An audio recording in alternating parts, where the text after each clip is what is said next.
Hello, everyone, and welcome to Claret and Booze. This is the talkHAMMERS show. Should be a little bit more of a semi-cheery, but we did all see a win. We did all see a win today. You know that magnificent performance at the London Stadium earlier on. Joined by Gary as usual and John. We was all over there today. You were all early. John almost didn't make it because you couldn't find your ticket, could you? Well, I got this. I updated my phone from a BlackBerry to an iPhone 10 or something, didn't I? Yeah. And the Apple updated wallet, it to a fucking old phone.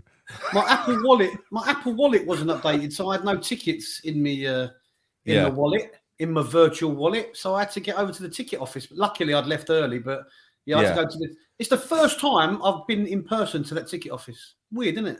Was it all right? Good service. Very good service. Old Wayne behind the counter was brilliant. Yeah. Big shout out to Wayne. Well done, Wayne. Shout out to Wayne. Big shout out to Wayne. He sorted you right out, did he?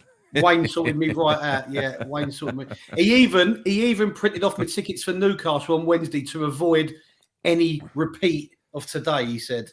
Oh, what a top man, Wayne! You're a legend. You're a legend. I know. You selling those on the duplicates on the market, are you, John? Yeah, don't talk about that. Move tickets, right? Okay, all right. Gary, you all right?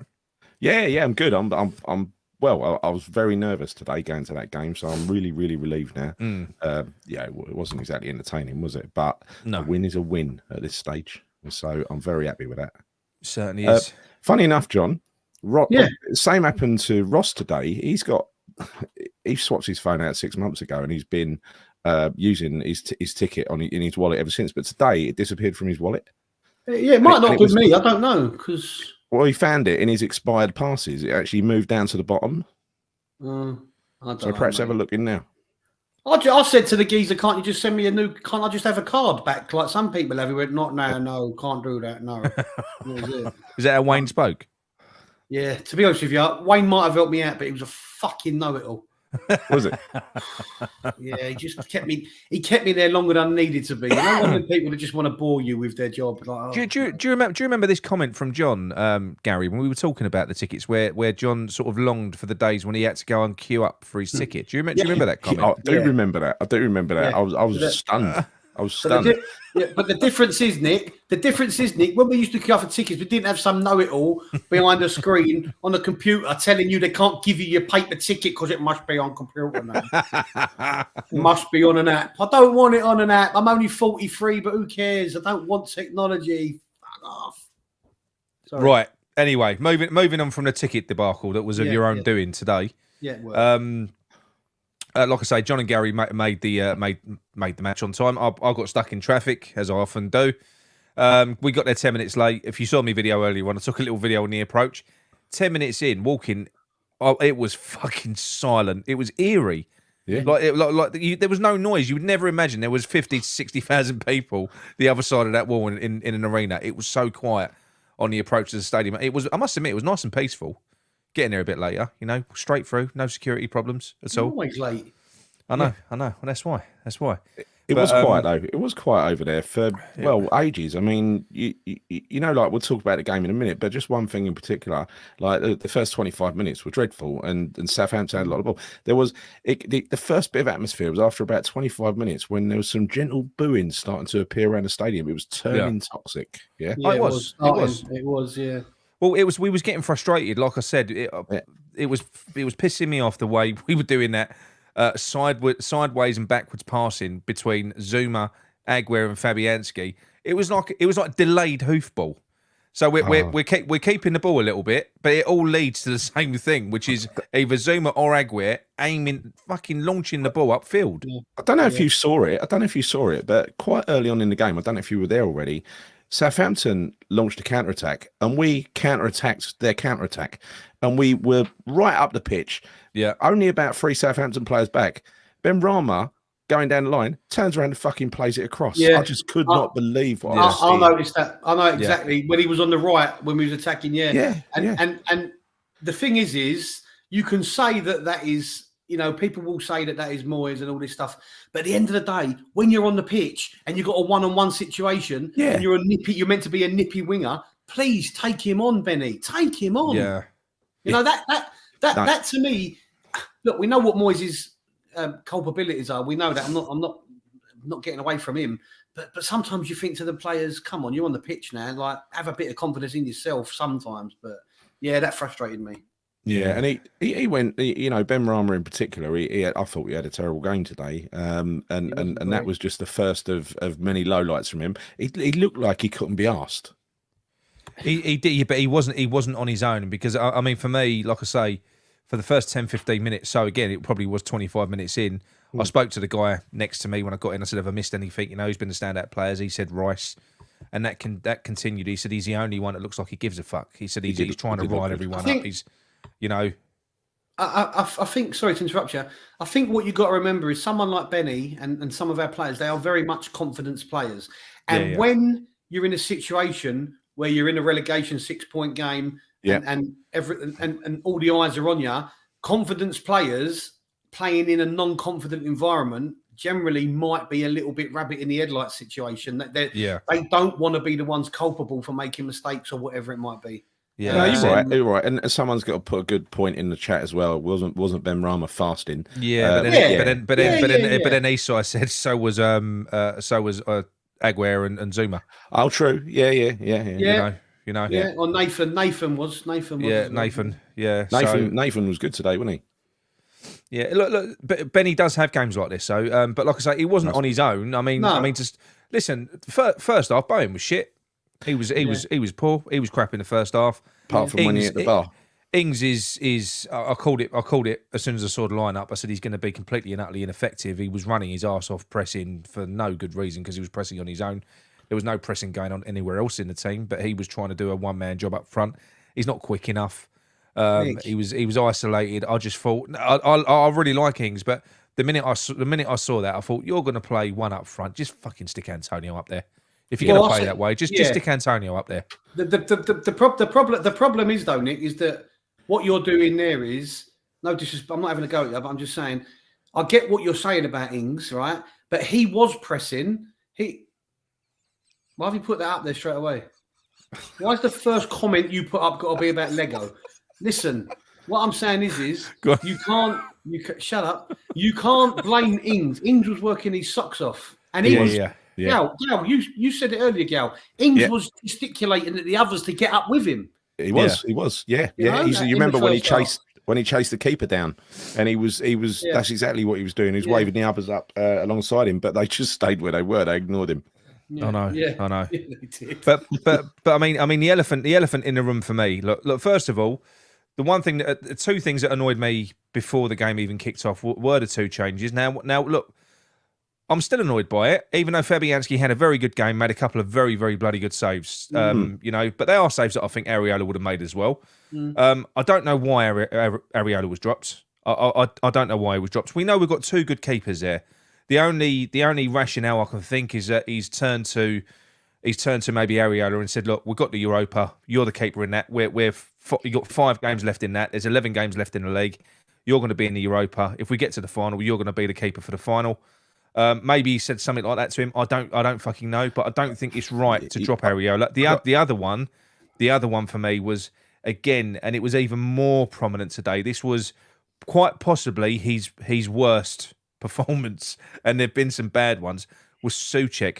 Souček was fucking abysmal. Now this is a game that we desperately need to win, yet we're having to just have this fucking. We're playing with 10 men. Yeah, he's a passenger. Even worse than that, because he gives the ball away a lot. Yeah, it's worse than that. We'd be better off with him not on the pitch. Did you notice on maybe 3 occasions today where he literally passed the ball off the pitch when someone's 4 or 5 yards in front of him? He's unbelievably bad. He doesn't like being shut down.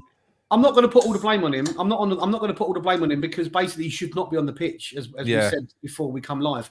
But the problem is, you win and lose games in midfield. Yeah. And the reason we are stifled is because our midfield is lost, because we're carrying a passenger. And it's through no fault of his own anymore, because he shouldn't be on the pitch, and Moyes is the one that puts him on there. No, you're absolutely right. And you know he lost the ball 15 times today. Yeah. 15 times. You seen that? Yes, yeah. Apparently he completed 8 passes today. Yeah. And I've got a theory about Fabianski. I said this. Fucking hell. I mean, honestly, it's. But the thing is, why can't we just have a fucking win though? This is what annoys me. Why can't he just do?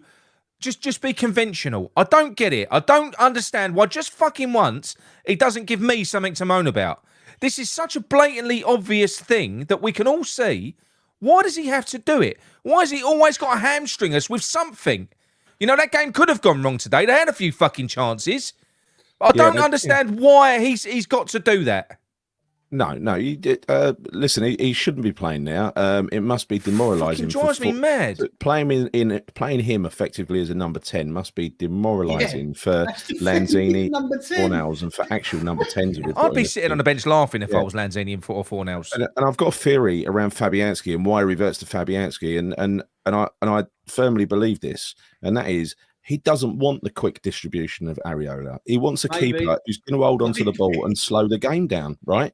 Because that is his default position, Fabianski. He's so frustrating when he gets hold of the ball. He took fucking 15, 20 seconds to roll the ball 10 yards to Zuma.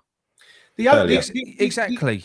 At least Areola gives us better fucking distribution. I don't think he wants the game to be going that fast. Yeah, but hang on a minute. Let's not get caught up in the trap. Fabianski had a good game today. He did. Right? He did. But, yes. But I agree with you. When I saw that Areola wasn't starting, I was like, in my mind, I thought, when you get the number 1 jersey, why are you going to be taking it away from someone who's done nothing wrong to lose it? You know, with keepers, they always say, when you get the number 1 jersey, only you can lose it. So by making fuck-ups or something like that. Yeah. Areola hasn't made any mistakes in the games that he's been playing in Fabianski's, injury. No, he hasn't. So he had no reason to lose it. The only thing it can possibly be is that Moyes thinks experience wins, hands down. And obviously Fabianski's got bucket loads of experience, but it must be so demoralising for Areola. Garino says there, look, Moyes will never drop Souček like a dad picking his kids to play for the local team. I will say, I have dropped my son. I have. He showed a bad attitude and he got dropped for the next fucking game. So that got him to pull his finger out. So that was with my own son. I've dropped him. Yeah. But I don't get it. It's beyond stupid now. Can you think? Do you know what it was like? Do you remember when they brought on that fucking Cartel? So I'm glad we didn't sign that basketball player they brought on up front. Oh, he's enormous, isn't he? Paul Onuachu. He was fucking useless. I know he got a chance, but on the floor, the geezer was cumbersome. He's useless. He is a donkey. That guy. He's a donkey. We've got one of them in the middle of our pitch, in the middle of the team. When he came on, I thought it was Hightower from Police Academy. He was massive. He was enormous, wasn't he? He was enormous. Do you remember in the build up to the Genk game last year? Because he played for Genk, didn't he? When we were fearing big 6'7" bloke. Yeah, they've got another liability as well, and that's Coletta Carr. He's useless, that bloke. Nick was adamant we should have bought him. He's just a clogger, the bloke. He's useless. Yeah, I didn't really notice too much that he did wrong today. Didn't you see him get booked and take Noble? He was quite cumbersome. He's quite cumbersome. Quite immobile. Yeah, I mean, look. Don't get me wrong. Southampton were every bit as shit as we were today, and the thing that shocked me most with that game. When you watch the likes of, when you watch Leeds play, for the first 30 minutes against Arsenal, they're sort of going at it. Bournemouth, teams like that. All of these teams look like they've got something about them, like they're going after the game. And then the crowd are engaged because of that. The crowd wouldn't be if they were watching shit like what we're watching. They wouldn't be. They'd be just as quiet as us. But because there's energy on the pitch, there's energy in the stands. So, passive play, passive supporters. This is the way it's going to be. And I just didn't see from both of those teams there, Southampton and West Ham, it weren't like we was in a relegation battle. It was a fucking boring game. It was boring, and both sets of players were nervous. Both sets of players so scared. They're scared, basically, as an overall. I think having said that, though, for like the first 10 minutes was nervy from both sides. I think Southampton, from 10th minute to the goal, were largely in charge. They had the ball. Almost consistently. I know they were, but they were shit, though, weren't they? They were shit. There's no getting away from it. We've beaten another shit side, but basically that is what we need to do between now and the end of the season. Yeah. We just can't slip up in any of these games, right? None of us expected it to be. You've seen this. Really. In 2 games, Souček has completed 17 passes. Oh, wow. It's embarrassing. He's a midfielder. Yeah. He's a midfielder. The others must be pulling their hair out, you know. Yeah, look, this is a great point. Imagine on Wednesday, Joe Linton and Gunnarez against Soucek. Oh, God help me. Okay, now. And then when he brought on, when he brought on Fornells and Downs, I know they weren't on for long, but the energy in the midfield The difference. I mean, Fornells is passing straight away, the ball over the top. Fornells came on and showed everyone had to cross the fucking ball as well. Yeah, you know? Yeah. I think we will revert to a 3 against Newcastle on Wednesday, though. I think that's how we played against them last time, wasn't it? Yeah, I believe so. I don't know. They looked bloody good today, didn't they, against Man U? But they did. I watched that game. Yeah, they did look good. To be fair, they did look good. Look, at the end of the day, we've said it before. David Moyes has proved this many, many times. You know, these are bread and butter games for David Moyes. He wins them. These must-win games. He does win them. But after every one of the previous must-win games, we've fallen off a cliff at the next hurdle. You know, we've done that. The most recent one, we beat Forest 4-0. We then go to Brighton. We know what happens. So let's just hope that he can, I don't know, build on that somehow. Well, I say build on it. It's just a result. The performance was terrible. It was terrible.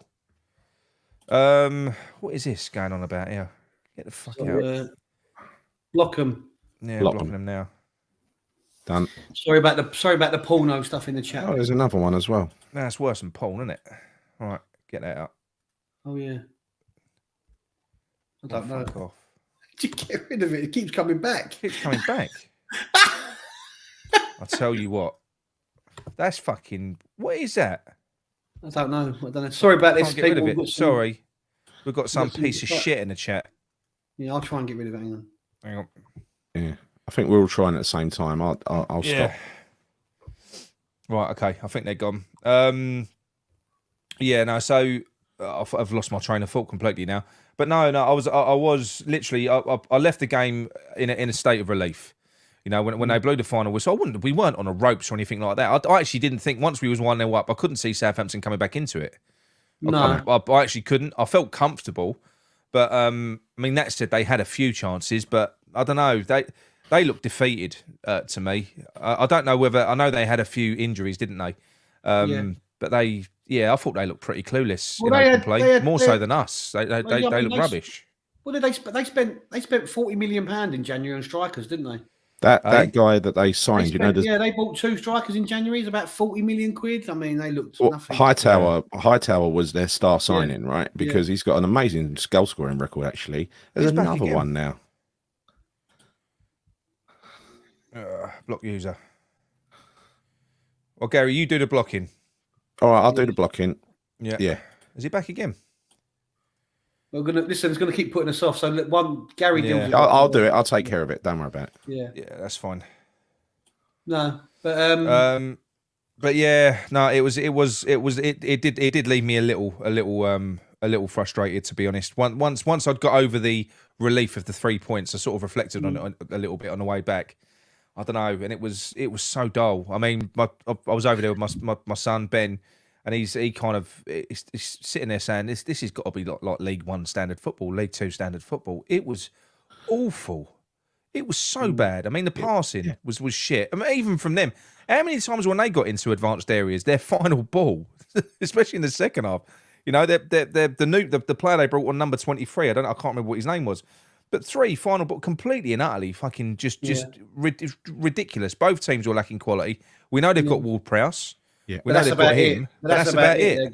Yeah, I mean Walcott was a willing runner, but he didn't really do much, did he? He's lost all his pace, hasn't he? He was all about pace. He looks slow, yeah. Well, he must be 33, 34 now, I think. I don't know, but I mean, he's definitely he's lost it. What he had the pace, but it was a damp squid of a game when it was turgid. That is definitely the word, and we can't polish it up because it was terrible. No, but at the end of the day, mate, as corny as it sounds, 3 points was the most important thing today. So it was, mate, for the club. You know, this ain't going to save Moyes. He's still going to go in the summer, in my opinion. Yeah. So don't matter if we need to stay up, and staying up ain't going to save his job. He's still going to be gone in the summer, in my opinion. So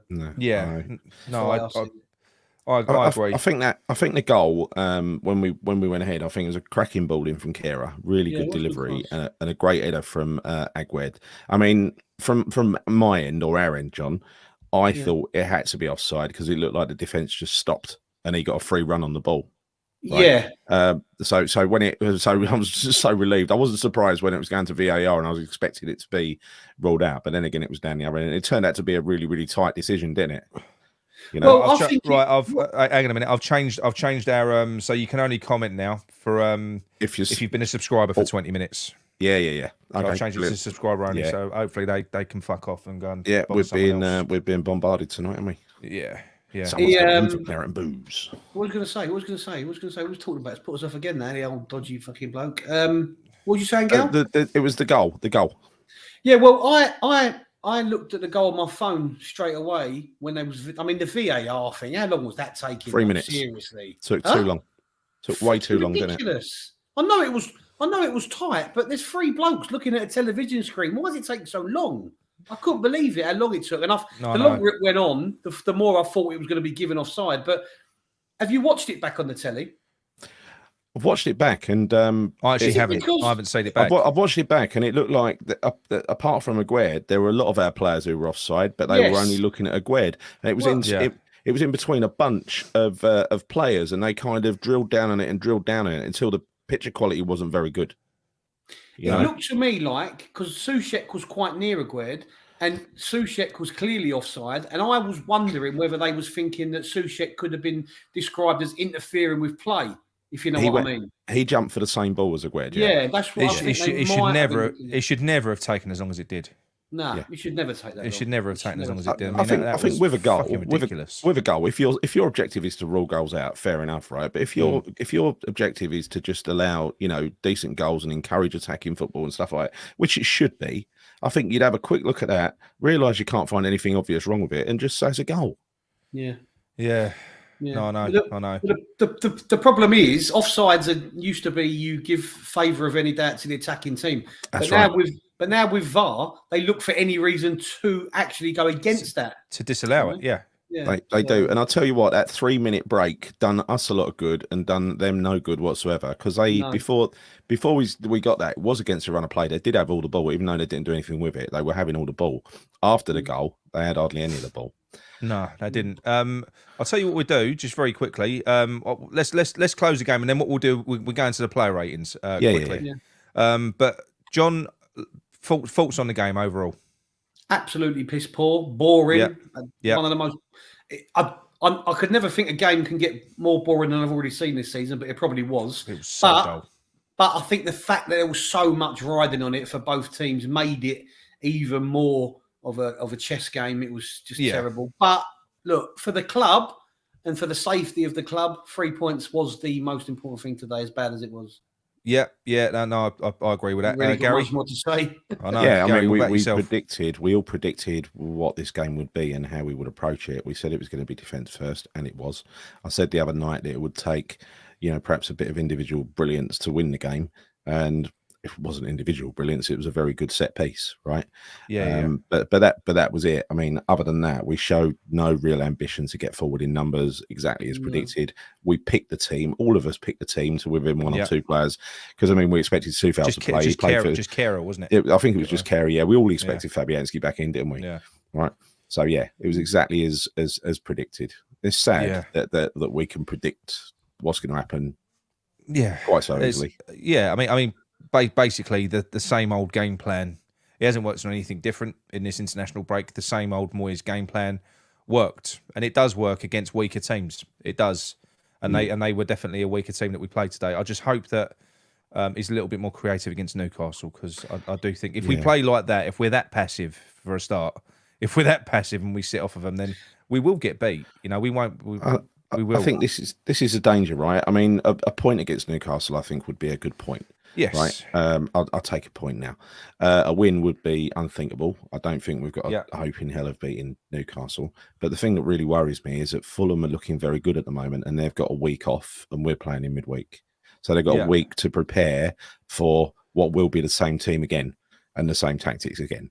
I mean, if we can guess it, you're bloody sure that every opposition Premier League manager can guess it as well. Yeah. There's never any surprises. I mean, I can only assume that it's very difficult to break down for some of these teams. I mean, look, we are difficult to break down. We played today with a back four, 2 CDMs. I mean, Paqueta was literally a CDM while we've paid 50 million for a player like that to use as Flynn Downs. I've got no idea. He did well. We did a very good job today, Paqueta, but we didn't bring him in to be a ball winner. Yeah, that's not why he was brought in, you know. But even Paul is getting very negative towards Moyes now, and you know he's like the last of the few standing Moyes in people, right? It would be difficult not to get negative. I mean, it's so difficult to go over there and watch that. I mean, John said the minute you left the stadium, you got the text through from the club, didn't you? About Thursday at night. 16:11. After such a fantastic display, I couldn't believe it. Go on, read it. 11 minutes past 4, I got a text message from West Ham United, and it said the following: John, a big win at London Stadium. Thanks for your support. Get behind the boys. Get behind the boys at our quarter-final against KAA Ghent on Thursday, the 20th of April. This once again, right? This message once again. Right, where is it? This message once again proves to me that the marketing department at West Ham United have no football sense whatsoever. They think while watching that display, I'm going to run to the ticket office and buy I'm not even here. I'm not even in the country for the game anyway, so I can't go. But I would have gone anyway. But that performance wouldn't have twisted my arm if I wasn't planning on going, would it? No, it really wouldn't. Have you heard this rumour that Hughes 7070 is talking about? Does anyone know if it was true about Scamacca walking out the stadium? Now, look, I've heard this rumour as well. I've heard this rumour as well that there was a bit of a bust up and a ding dong, and he left the stadium as well. I'm not. It's not been confirmed. I'm not saying that that's an actual stuff, but was he on the bench? I've heard it from a few people now. No. It wasn't on the bench because Moyes was talking on Friday. Moyes was saying on Friday I don't know whether it is or it ain't. I thought he was injured from international duty or something. Yeah, he said he felt his knee, right? That's what he said. But so was Emerson, so was Aguirre, weren't they? That's what he said in the, you know, they weren't supposed to be playing. Scamacca's dad and granddad are currently in the car park. What's this mean? Smashing up Moyes' larder. Yeah. What's Garino talking about? Garino said not true, FWIW. What's FWIW? For what it's worth. Yeah. Like I say, I've heard it is a rumour. That's a rumour. I've not had that confirmed, so I don't know. Apparently, he went to get treatment on an injury. Yeah, maybe. Also, Gary Smithhurst also says not true. Was in for treatment and then left. But why would he leave? But why would he leave and not stay for the game? Exactly. Yeah. Whilst I'm not saying he stormed out, if you're part of a team, you should stay, and watch. I don't know. Yeah. Apparently, Sky showed him leaving. Sky showed him leaving, but he looked like he was in a good mood. Someone said. Gio saw some footage of Scamacca leaving, and apparently he was all smiles. There you go. Pumping stuff. Oh well, Gio wins. Nick, shut up with your negativity, mate. I heard that 2 weeks ago, John. Right. What's from the bloke down the pub?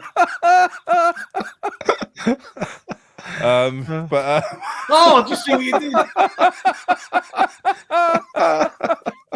I'm only joking. But yeah, look, people have asked in the chat anyway. Before we move on to player ratings, there has been some management changes over the recent days. So obviously, Leicester have parted ways with Brendan Rodgers, and Potter has been relieved of duty from Chelsea after what has been an absolute fucking disaster for Graham Potter at Chelsea. Now, look, listen.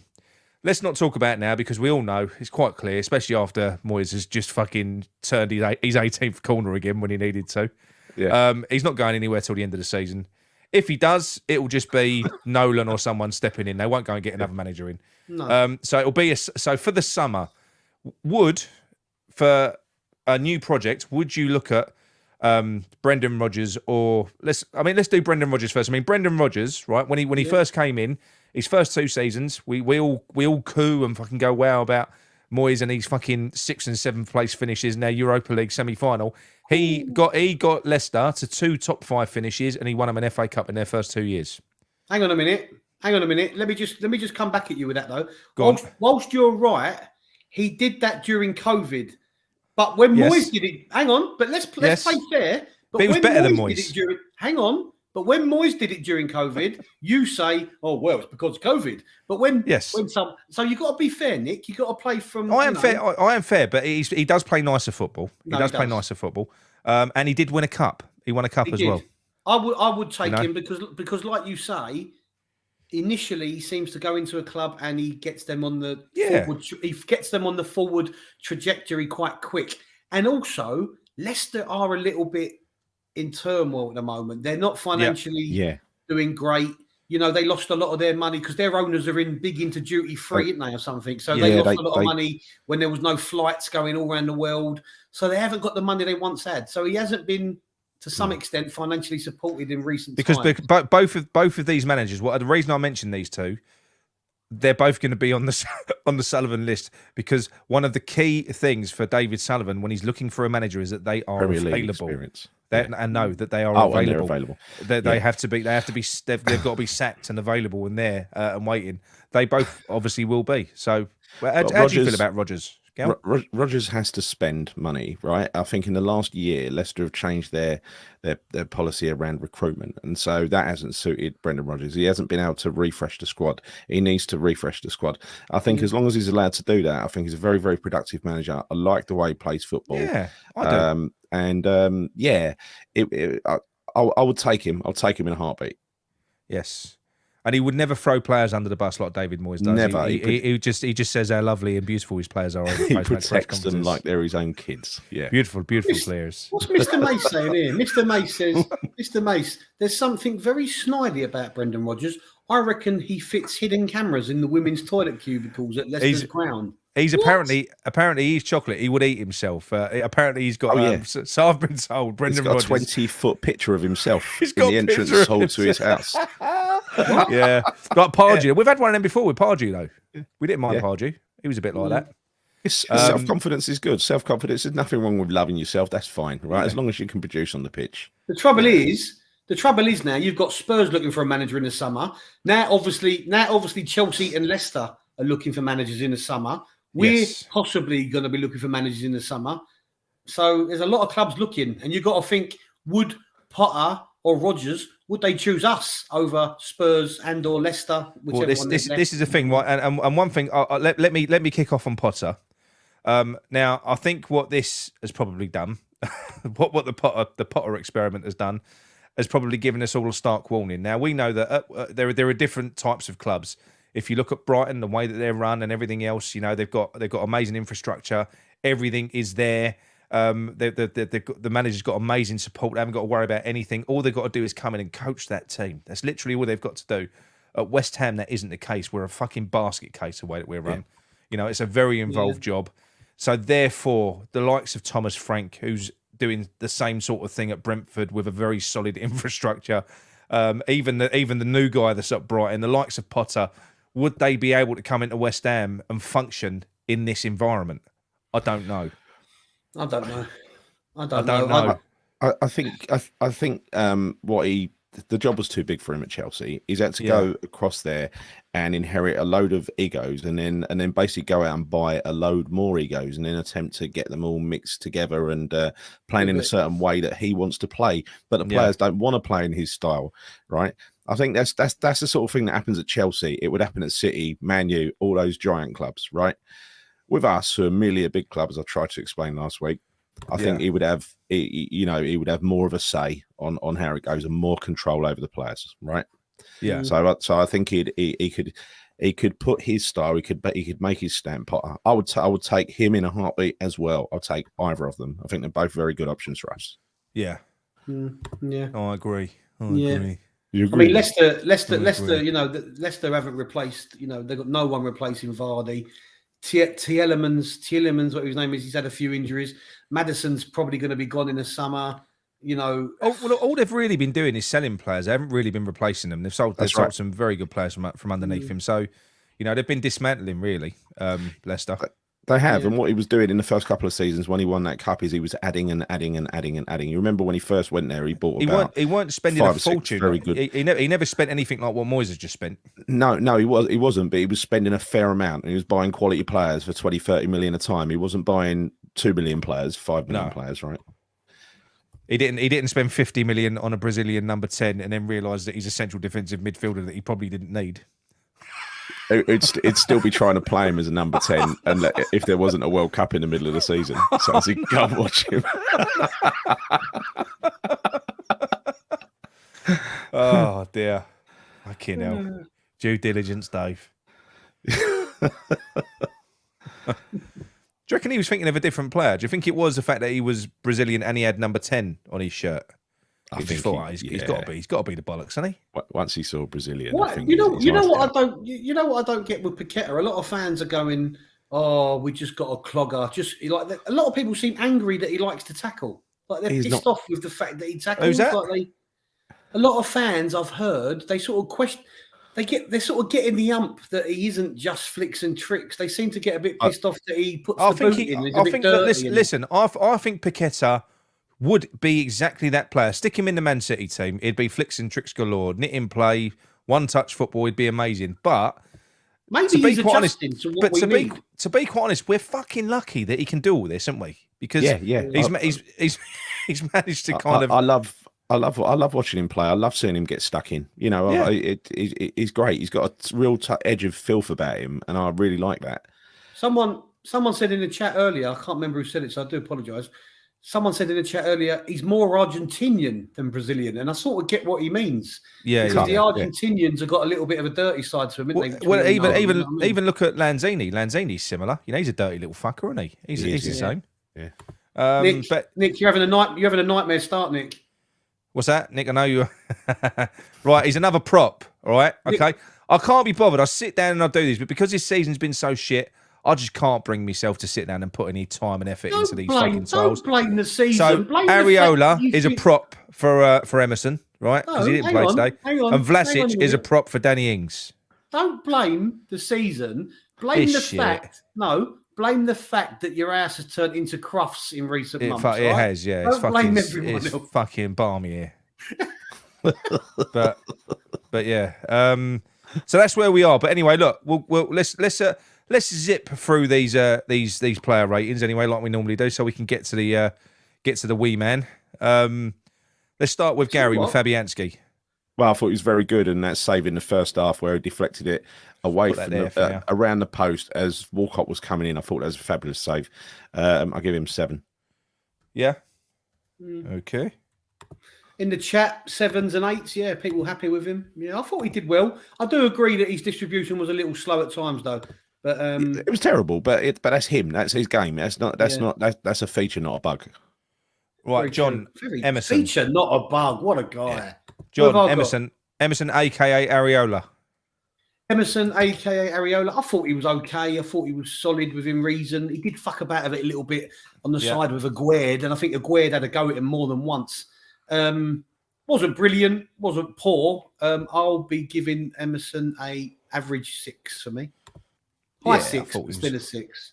I thought he was all right. I thought he was good. 6 is all right. 6 is a good score. I don't think he's brilliant though, but he did his job. A lot of people giving him. He's quite split. 6, 7, 8. I think 8's a bit high. I'll take Kera. I'm going to mark Kera a 7 today. Reason being, I know there was a couple of occasions where defensively, well, I don't know whether he lapsed. I don't think he lapsed. I just think he got done once or twice defensively.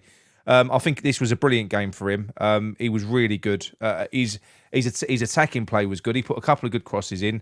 That attack where he bombed up, and that was actually Ben who said that. He said, "Did you see that run where we broke?" Benny played that ball through, and then Kera, he haired up the fucking pitch. He literally busted a gut to get up there, to get on the end of that. And unfortunately, he kind of miscontrolled it, didn't he? But no, I thought that was probably his best performance. It was good to see.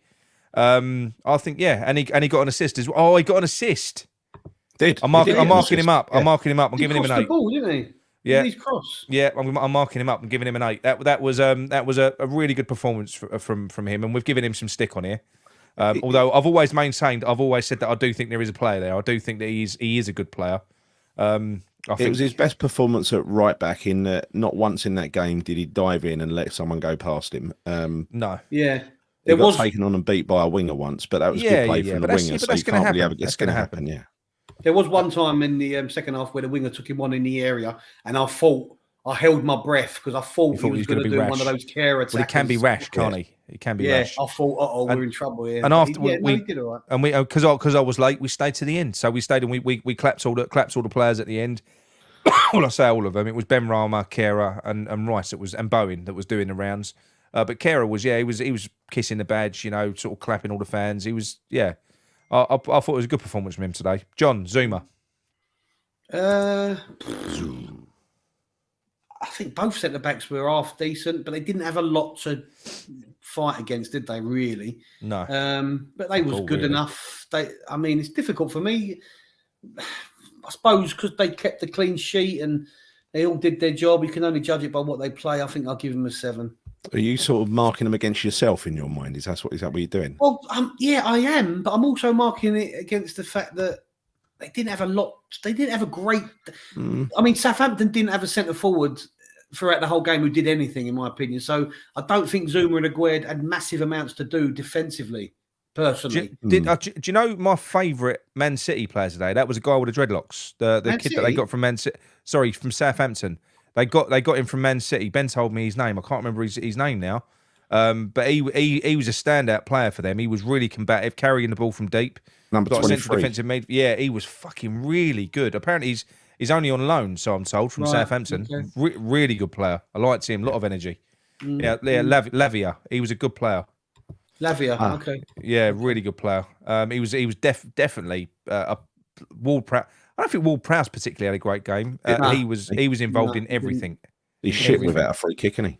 Yeah, he is. Yeah. Although apparently Lavia dominated Soucek. Fuck me, my dog could fucking dominate Soucek. Yeah. Right. Nathan. Gary. Nathan. Aguerd, I thought he was really good. I thought he had a great game, and I thought he was really comfortable coming out with a ball at his feet. I thought it was good to see a good performance from him after the last few dodgy performances. Yeah, so he seems to be coming back again. So I give him a 7. 7, fair enough. Getting a few 8s and 9s in the chat, so you got Do you reckon? Yeah, do you reckon? 8? No. Stick with what you. I think 7's a good score. I did like him. I was on the verge of an 8. I could be convinced. Yeah. What's this one here from Trudge? Made a mistake that almost cost us when they hit the bar. Did he? This is true. Yeah, he did. I haven't seen it back. What did he do? Come on, Trudge. That guy was a foot taller than him. Yeah, true. He got the 7 anyway. But go on, John. You can have Rice. Rice was good. He was combative. He was putting tackles in and that, but I don't think he was brilliant. He wasn't amazing. No. I'd say I'll give Rice a 7. 7. I think that's fair enough. Let's see what's in the chat. Hang on. 7, +1 for the extended huddle before the game because we've done a longer huddle. We out-huddled Southampton. I hate all that shit. Yeah. It's so fake. Gary Willett and give him a 9. Bloody hell. I thought he was good, but yeah. Yeah, I would ban huddles. Don't do all that stuff. I bet your team does it. They don't do it. We've played against loads of teams that do it. And they do all their fucking. They do like it's almost like meme machine, that sort of thing. Yo, do you know what Nick's nickname is amongst the East Hearts managers? What? Go on. They called him Nick Lasso. Nick Lasso, yeah. He's like that. Woo! Come on, guys. Right. So, Gary, go on. You take Pac-Man. Paqueta. I thought in the first half he wasn't that good. I thought he improved in the second half. You only had to look at his stats, and I'm trying to recall his stats. What you shared earlier, I don't know if you've still got them, but they were very impressive. I'll put it on the WhatsApp. I'll put it on the WhatsApp group, Nick. Yeah, they were very, very impressive set of stats. I mean, the problem is with this game is I don't think there was the first half was a game of 2 halves. The first half of the first half was awful, I think, pretty much from everybody. So most people only played well for the second half of the first half. Do you want me to take it out? Lucas Paqueta's game by numbers versus Southampton. So 78 total touches, 12 ball recoveries, the most in the game. 10 out of 14 tackles, 1, most in the game. 2 out of his 3 aerial duels, 1, and 2 out of 2 take-ons completed. Yeah, they are outstanding stats for a very, very tough, nervy game. So I'll give him a I've got to give him. Should I give him an 8 or a 9? I give him an 8. Fucking 9. I wouldn't have gone that far. Give him an 8. Give him an No, 8. 8's a good score. I think the thing is, what I don't get is what I was trying to say is, why are people so? It's almost like they're a little bit pissed off that he's a tackler. Like because they want the flair, they almost assume he shouldn't be doing the dirty work, and they're calling him a stopper and a £50 million for a stopper. Well, maybe he's just adapting to what we need at the minute, which is a bit of grit and a bit of fight. You know what I mean? Yeah. Whoever pays 70 to 100 million for Declan Rice are going to be paying for a stopper. Hang on a minute.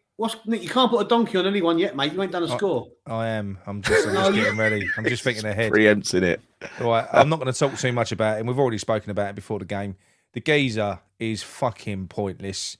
And I mean that as well. He's a useless footballer now. He ain't as bad. He was never this bad when he first came in. Whether what John said, you know, in one of his recent videos, whether it's because, you know, Moyes has had him running 15 marathons in the time that he's been here and he's basically fucked. He's broken. I don't know. But he is rubbish. In fact, I'm going to mark him down. I think we'd have been better off today without him on the pitch, because all he did was he hindered play. He gave the ball away. He was rubbish. He was rubbish. I made that joke. You know, you want to progress, you want to change to a passing game. You want to do this, and then you plonk a big fucking tree in the middle of the pitch that the ball just bounces off of. I've said that before. It is true. It is horrible because he's a lovely guy. We all like him, and he doesn't pick himself. On what planet is David Moyes living on that he keeps on fucking putting him there? Because he wants another defender in the team, right? Yeah, but he ain't even defending well now, Gary. No, I know he isn't, but to him, he's a big lump who can help defend corners, defend set pieces, right? That is what he's there useless. For. I found it quite funny and distressing at the same time that Paqueta only got a chance to go forward once Flynn Downs came on and replaced Souček. That's even worse. Trodger's just said Souček had a 52% pass completion. He made 8 passes.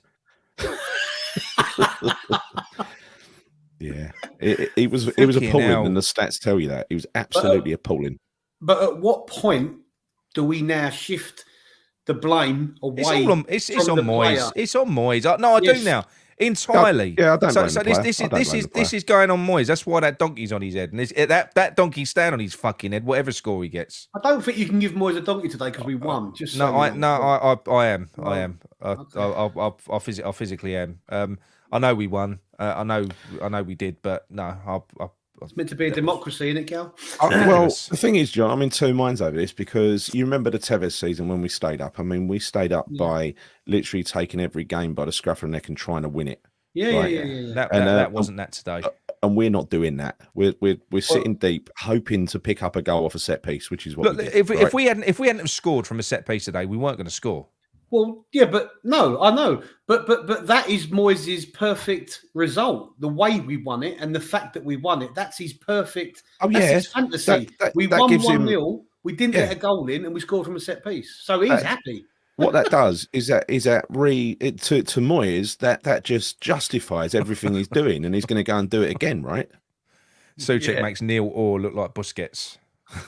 He does. Right. Anyway, let's get through these anyway. Go on. John, you can have Benny. Benny, very disappointing for me today. Look, I know people have said this because it's the holy month in his religion and he's fasting, but you know, there's plenty of players in the Premier League who are all fasting. But I just felt today that he wasn't. You know, in recent games this season, he's looked like he wanted to take responsibility. I felt today that he looked inept, and I felt that he wasn't prepared to take responsibility. Maybe the fact that the game was a massive game, 6 point of relegation, blah blah blah. Maybe he was just literally scared of making the balls up, and I don't know. He just looked devoid of all confidence. I'd say a 5. He was below average for me. Yeah, I'd say a 5. Shame because he's had a good season, you know. He has. Well, he's been our most effective attacker. Yeah, very true. Go on, Gary. You can have Bowen. Game of 2 halves. Well, look, I thought, he had a great second half. The first half, he was pretty poor, apart from hitting the bar right at death. Got to mark him on an average, haven't you? So I'll give him a 6. Who's that for? Bowen. Bowen, right? Yeah, okay. I could give him a 7, but a 6. No, Yeah, no, it it wasn't. and 7 in the chat. It wasn't a great first half. It wasn't a great first No. half. So No. yeah, 6 I think is fair. Danny Ings, aka Vlasic. I think he ran and he ran and he ran and he was pressing. It's just not, why. Sad. I mean, we bought a player from Aston Villa and the reason they sold him was because he can't play up front on his own, and then we're using him. We're playing him up front on his own. He hasn't got the tools for it. He'd be amazing in the 2 as Skamaka would be. We've got the players to play that way. If you're going to play this way again, and this is going to go back to Moyes, then you just put Antonio up front. He's the only player that we've got that can play that role. So Ings was anonymous today. He may as well have not really been on there. I know he was pressing, he was running and pressing the keeper, but they was rondoing him quite easily, weren't they? They was just moving the ball away. Yeah, but you'd rondo anyone. You'd rondo any single player running on his own and pressing on his own. I know, but he's twice in the second half, Nick. Twice in the second half, he got forward. Once in particular, I think the ball that Bowen played through to him, beautiful ball, just before he went off. He had 4 defenders descend on him. Yeah. In no time. I know. No. I'm going to give him a below average, but not. I don't blame him, but you can only mark him on his performance in that system. In that he's useless. Yeah. It's just no point at all. And when they saw where I sit, when people saw Antonio strip off and ready to come on, everyone was relieved. Behind me. Everyone was relieved. Behind me was going fucking mental. About 70 years old he was. He was going, if he brings off things for him, what is the point? Why? Play 2 up front. He was going nuts. Exactly. I can understand that, but we were 1-0 up, weren't we? That's what Paul said as well. He wanted to see Ings play with Antonio. Yeah. He didn't want to see Antonio replacing to be fair, Ings. You could do that because people say, oh, if you put 2 up front, you're losing 1 in midfield. We're playing one man down in midfield anyway. You lose Souček. What fucking difference does it make? Can I just say that Paul, who was Moyes in until today, right? Yeah. He called Moyes a nasty Scottish word when that's because he's going to got himself a claret and booze bulldog, Gary. That's why he reacted the same way as the bloke behind John. Nick, you shamelessly keep advertising your puppies, don't you? No, I'm not. Right, Antonio, I will go. I'll do Mickey. I think he done well when he came on. He looked really lively. He battled. Couldn't really affect the game that much. Didn't really have many chances. He put in probably the best cross of the game when he came on from the right hand side. Good crosses. really good cross. To himself. To himself, I'm going to give him a 6 because you can't give him more than Ings. I can because he did more in the time that he was on than Ings did. Well, I think personally, he weren't great. He weren't great. We weren't going to be. We weren't planning to affect him. But no, I'm going to give him a 6. It's an average score, isn't it? Yeah. Okay. For instance, Pablo Fornals, John, who I thought was amazing for the time that he was on. What are you going to give him? Well, I think Fornals played the ball of the game. Yeah. When he just got the ball on the right, he got the ball on the right and lofted it over the defence into Antonio, wasn't it? Yeah. Who fucked it right up, didn't he? He did fuck it all up. But how Fornals and even Lanzini today, how are they not getting on the pitch? How the fact that they are sitting on the bench when basically Souček is playing as our number 10. Right? It must be distressing. It must be demoralising, and Fornals needs to start playing. Otherwise, it's an absolute fucking sham. I honestly think if I was Thomas Souček at the moment, I'd be going to David Moyes and saying, "Dave, seriously, mate, please just give him a game. Put me on the bench. Put someone else. I'm shit, Dave. Seriously, I'm shit. I can't pass the ball. Just do me a favour." I'm going to give him a 6.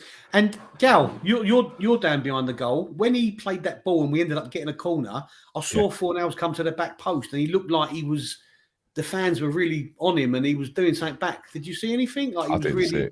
No, he looked like he was kissing his badge or something. I don't know what they love the fans, love him. We all love Fornals, right? Yeah. But what a difference that would make to our midfield 3 to have Paqueta and Rice with Fornals in the middle. A player, I might add, in Fornals, right? He is a player because we criticise a lot of players for passing sideways and backwards. Fornals passes forwards. Yeah, most And he definitely plays the does. ball quickly. He moves the ball quickly. I mean, fucking hell. You know, it's staring him right in the face. We don't have to be scraping a 1-0 win at home to Southampton. We don't have to bore our way to fucking victory. You know, honestly, I don't get it. It's true. But anyway, who done the last one? Was that John? Me, I Gary? done Go on, Fornals, I you did do six, Downs. yeah. Downs, I thought he was really, really good when he came on, playing little triangles with Paqueta. He was everything that that Souček wasn't. I know it was a different position. He came on and sat a lot deep alongside Rice while Paqueta went in front. It's the first time Paqueta was allowed forward for the whole game. So, yeah, I thought he did really well. To my mind, Flynn Downs is yet to let us down. I mean, one slightly subpar performance, but other than that, I think he's been excellent in every game he's played. I think he's a very good player, but there is nothing special about him, which is fine.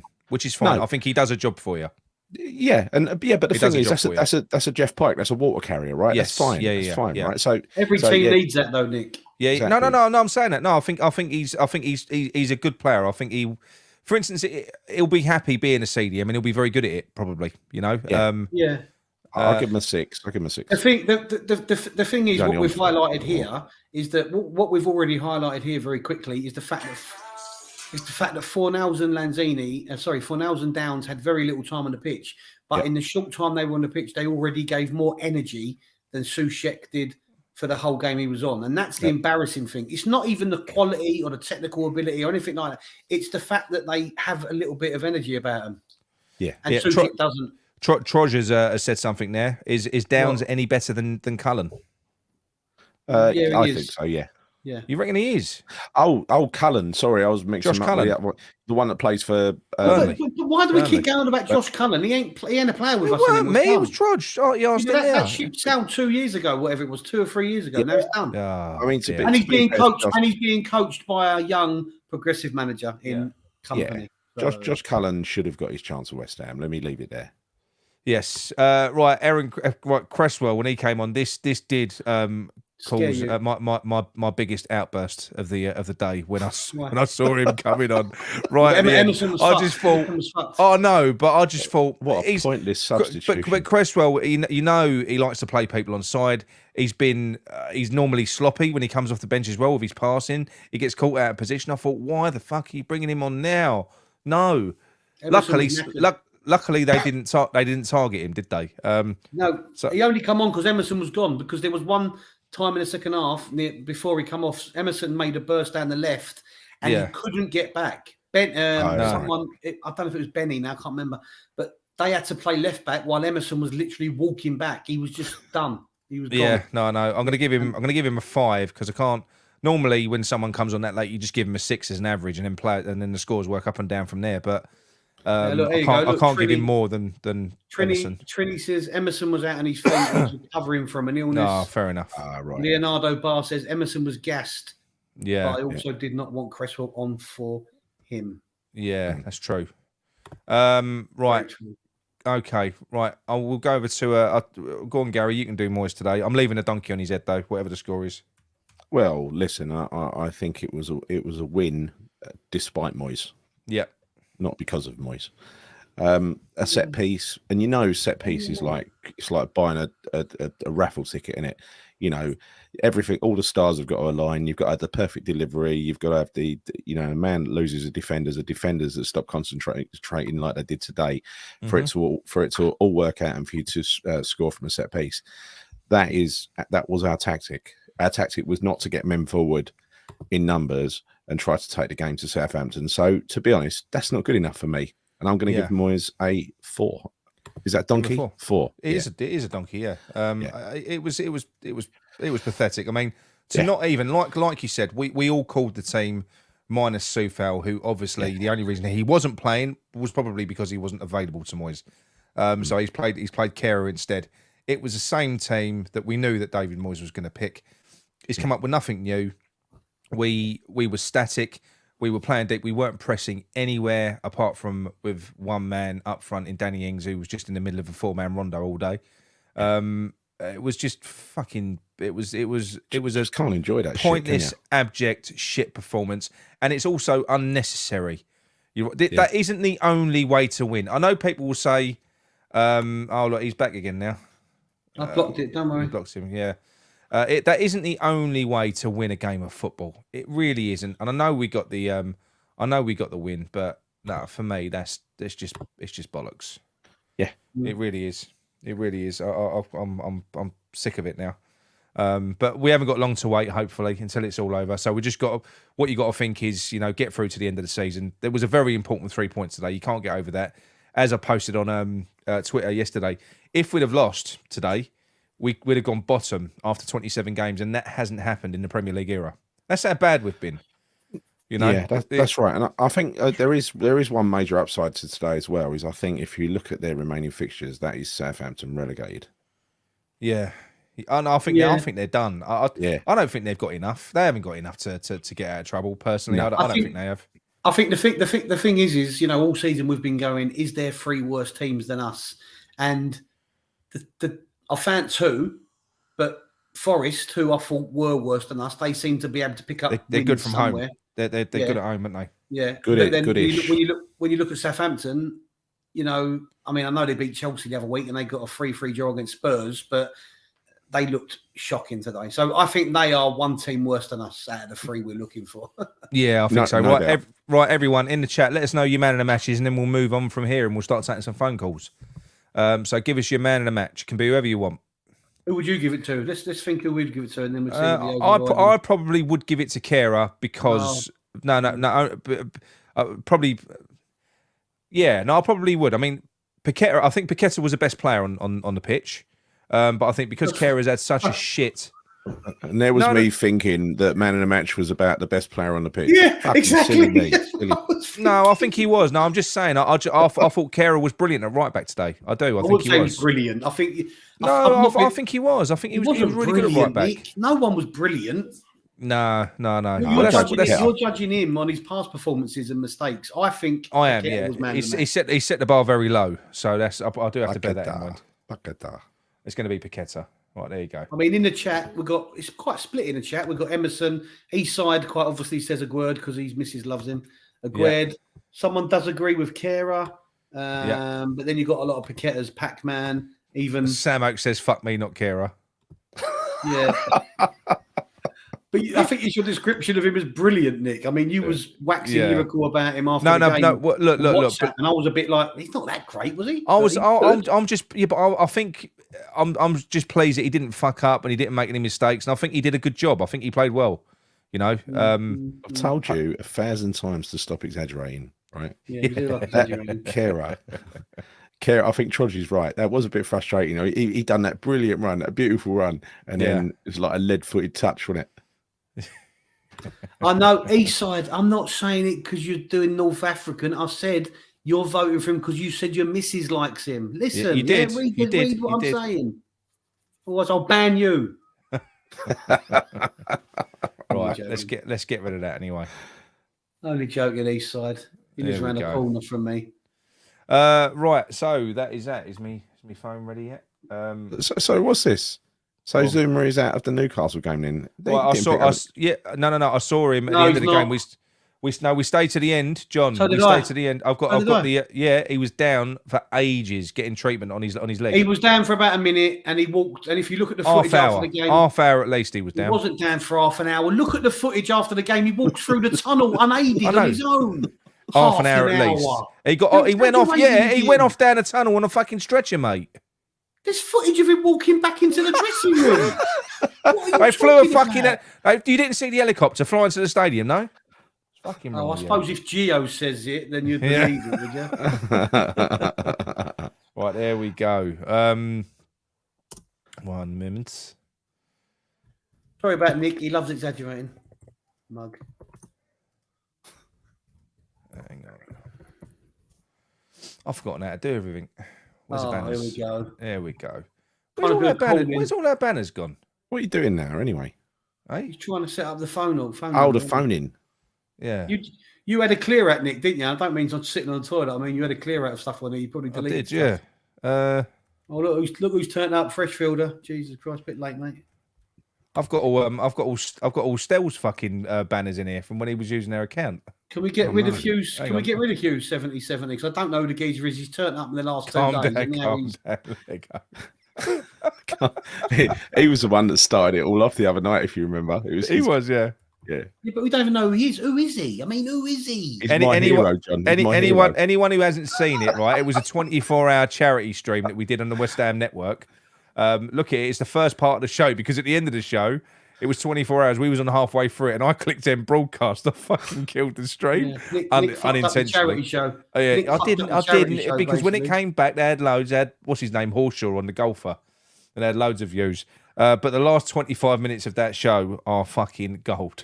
It was hilarious. It was hilarious. Well, so good. And then Hughes 77 pops up today and went, "Oh, I was the one that started Lego." Talk about looking for infamy. When they like, look at me. Christ. I'm only joking. I could take banter. Nick's been my mate for 35 years. He can't get any worse than that. Shut up. Yeah, exactly. Right. Who's phoning in? Oh yeah, we're I going to get phone don't calls. know. Look, it may not be anyone today because it's one of those weird. I know definitely will call in. What's that? John Layton says, "Oh Nick, I can't put comments up with the banner there. Can't you put it somewhere else?" Here we go. Here's our mate. Oh, who's your is? Gary from Romford. Hello. Hello. Hey. Is that Gary from Romford? It is. Hello, Nick. Hello, mate. You all right? Hello, Gary. Hello, John. Hello, right, mate. Long time no hear. Yeah. Good winter day. Performance wasn't great, but I suppose it's all about the result now, isn't it, really? I mean, the next 11 games, I think you're going to expect a few more games like this. Very tense over there. Yeah. Crowd was very quiet, which I was a little bit surprised, but I suppose the fans just nervous as well, I suppose, waiting for something to happen. With your team selection for Wednesday, Newcastle, I mean, I've been saying for weeks it's a home form. We do stay up, and I think that's 10 points out of the last 12 at home. Yeah. So, we're not. Yeah.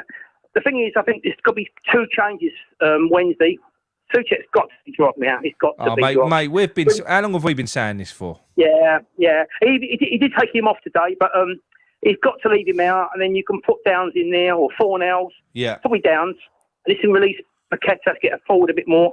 And Ings, when I saw him, he cannot play in this system. No. For me, he'd be third in line. If you're going to play this up front, there's only one man who can do it, and that's Antonio. Because Antonio will stretch the teams. He will bring people in the game. He can cross the ball just wide. I know he's not prolific, but you can get other people around him scoring goals. Yeah. If you can't play Ings, and as soon as I saw him in there, I thought, especially Wednesday, up against Botman and Scar. Yeah, Scar, is it Scare? What's the other guy that got at the back? Got Botman and someone else. Fabian Shaw. Yeah. Fabian Shaw. They're very solid defenders. He's not going to get a look in.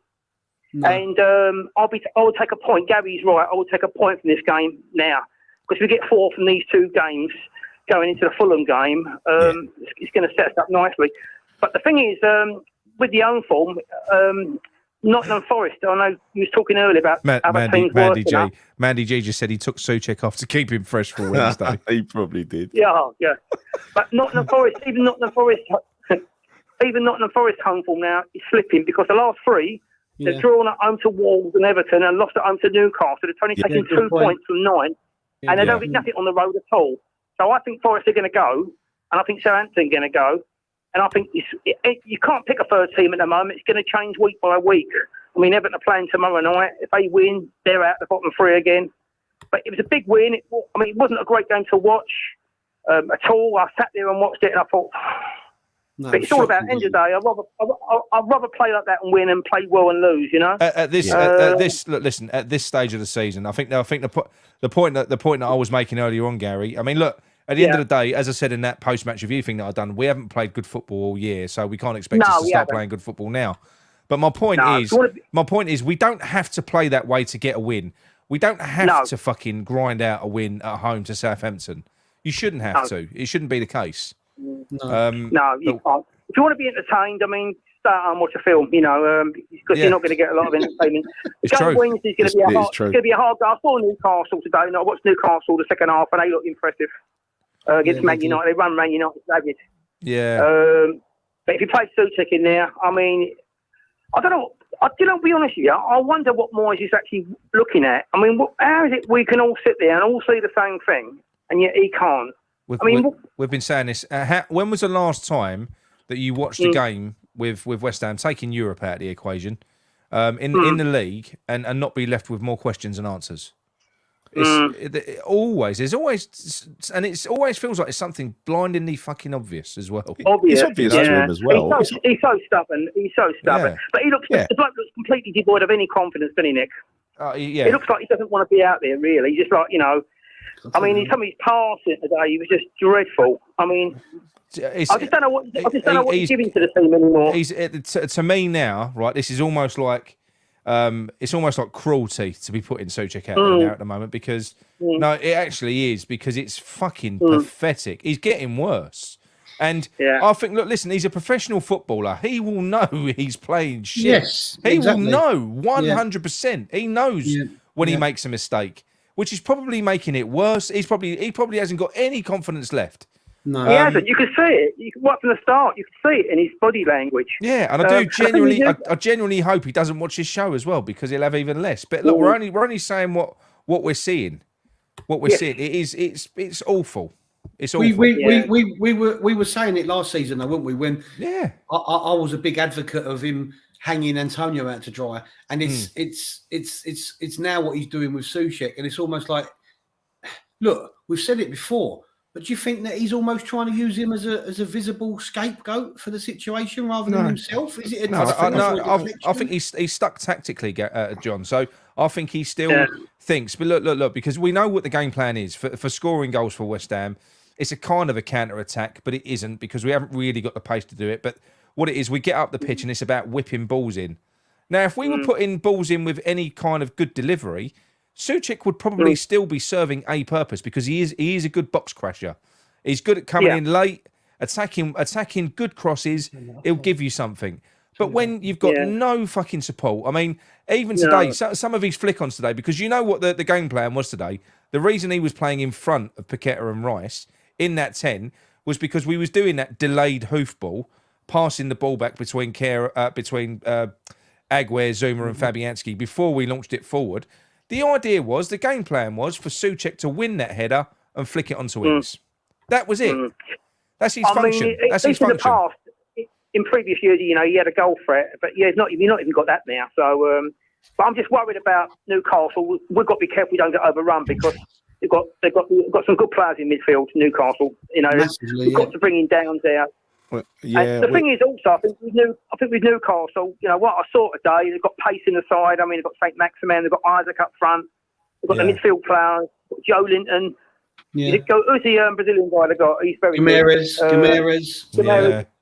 He runs the show. He weren't playing the last time we played him.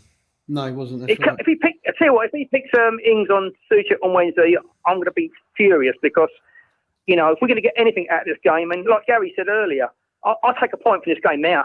Yeah. I think we're going to see. They're in form again, Newcastle. They've won the last 3 again now. They're back in form again. They are.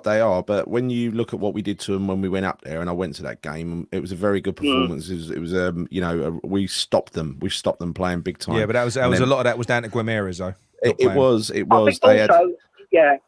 did. He was suspended, wasn't he? Yeah, he was missing. He was missing. But we played 3 at the back that day, and we had Aguerd, Ogbonna, Kera. Kera played pretty well, if you remember as well. I think one of them went off injured, and Johnson came on and played as the right on the left hand side of the 3 as well later in the second half. Emerson was left wing back. Sufal was right wing back. We had Rice and Paqueta in the middle.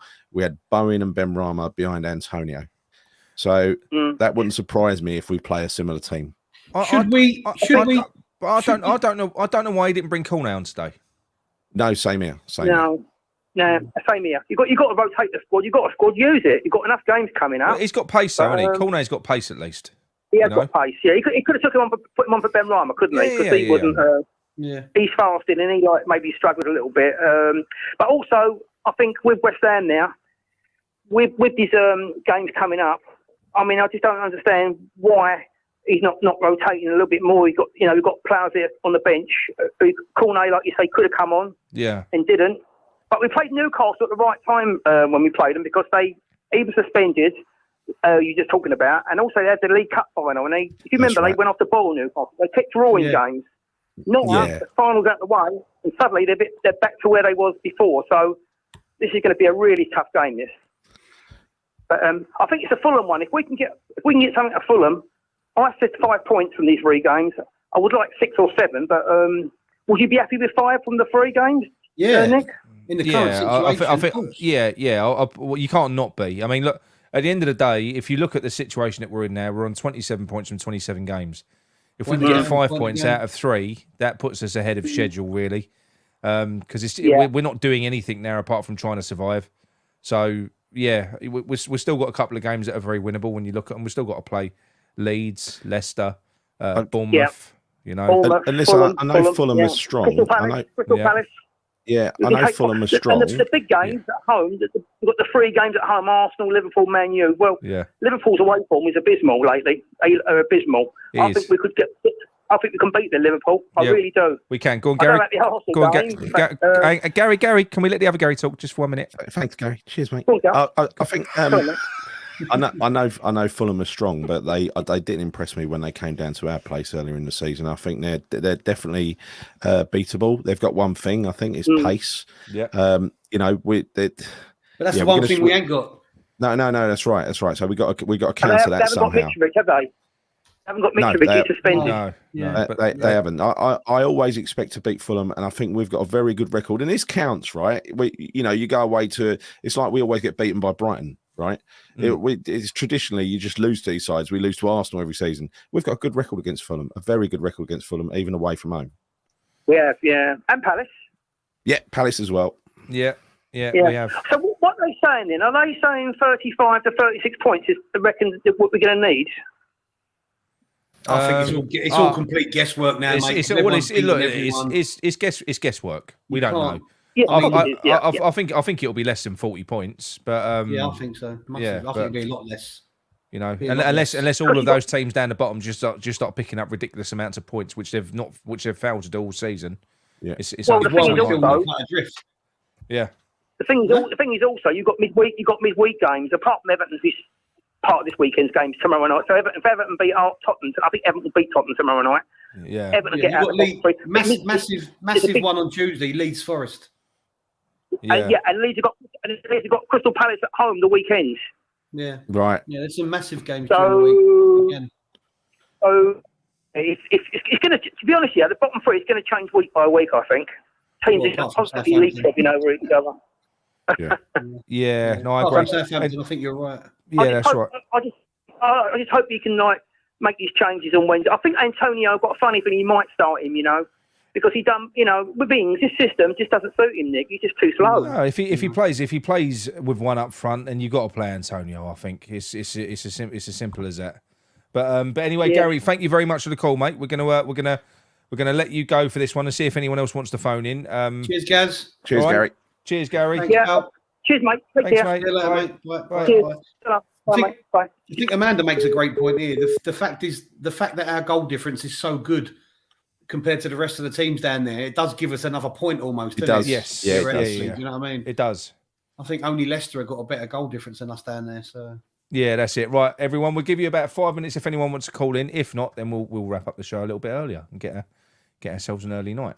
Go on, John. What's in the comments? Yeah, I'm going to go through some of them now. Let's have a look. Just start from roughly here. Liverpool are there for the taking, but Moyes will shit himself against them as usual. They are there for the taking, I think.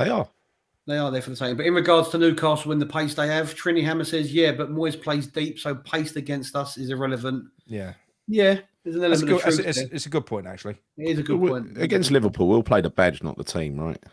Yeah, more often than not. Yeah. Maybe Moyes is suffering from cataracts of the eyes, not to see the shit on the pitch. It's the thing, right? Can I just say, I think Moyes sees everything that we see, right? Yeah. It's just he's so fucking pig-headed that he just will not change things around because he believes, honestly, his way is the only way. and everyone else should fuck I off. reckon there's probably an element that somebody in the club, be it a coach or even dare I say it, someone like Sullivan, has said to him, you've got to make a change. You've got to drop this player. And I reckon he's so pig-headed that he just won't do it. Right, we've got one more call here. Hey. Hang on, mate, 1 minute. Ooh. Who is it? Hello there, it's Nick from Claret and Booze. Who are we talking to? Hello, Nick. My name's Nolly. I've been a West Ham supporter. I was born in 1963, and I've been a West Ham supporter all my fucking life. Oh, you poor git. You poor git. I know you feel that. What is this?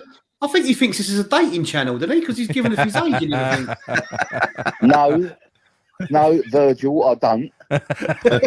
Is it not Nolly, Molly, or Ollie?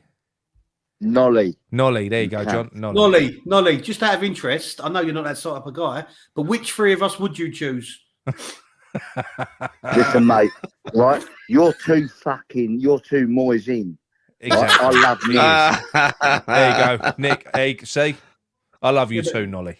He likes you for your personality, Nick, not your looks, though. Basically. listen, mate. Right?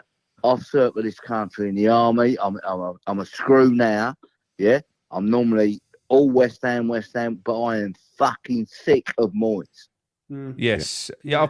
I think most people are, though, aren't they? I mean, at this point now, I know we get the same ones. I'm sure it's just trolls. I mean, the video I put out earlier on, you get the same people coming on there. You know, thank God we stuck with Moyes and all that sort of shit. And you just think you can't. I'm sure they're just poking the bear now, aren't they? That's all they're doing. They're trying to get. Has anyone heard the Sunderland supporters? Has anyone listened to the Sunderland? Yes, I have.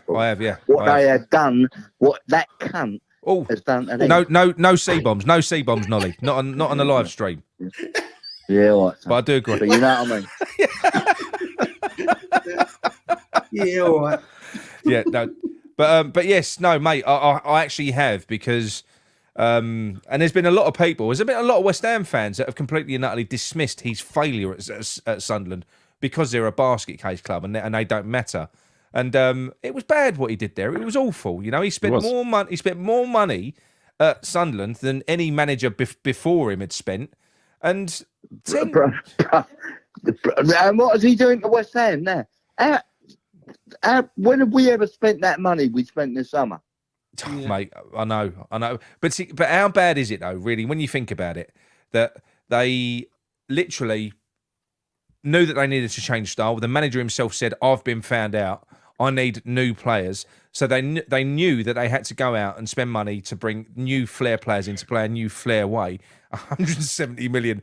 But how the penny must have dropped of the gravity of the fuck up, whereby you also need a manager that can play that way as well. You know, because I honestly don't think that Sullivan gets it. I think you've said it before, Gary, that Sullivan doesn't see the value in a manager because they're not an asset that he can sell on. He doesn't want to pay someone that much That's right. money. He wants to pay as little as possible for a manager.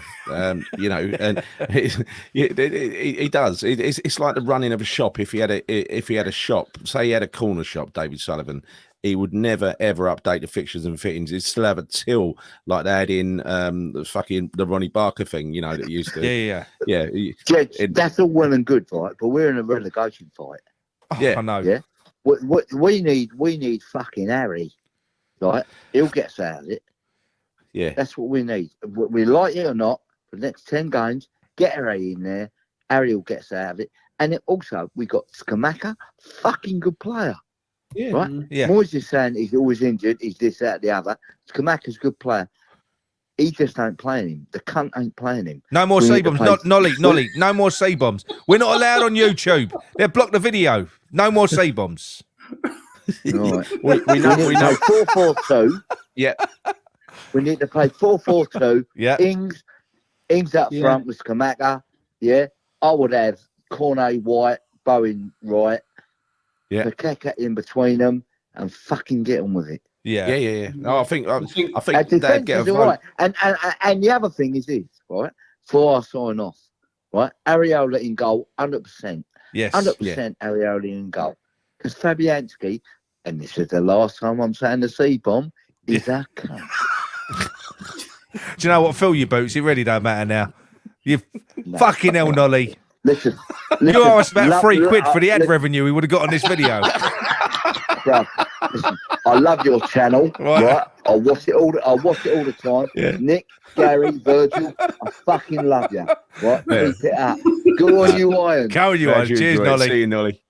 Just to clarify, he didn't say what he was talking about. Sadiq Khan. He kept saying Sadiq Khan. That's what he was saying.